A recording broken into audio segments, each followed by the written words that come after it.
our government of India.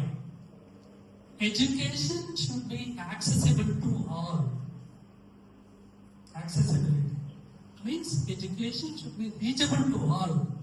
Whether he is poor, whether he is rich, whether he is rural, whether he is urban, whether he is somewhat region, entire country, the education should be accessible.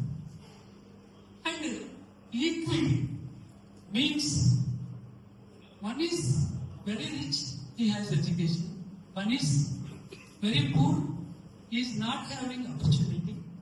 Equity is making them to the equal. Equality is different, equity is different. Suppose MCET examination is there. 1 mark is added to all. One has scored 10 marks, one has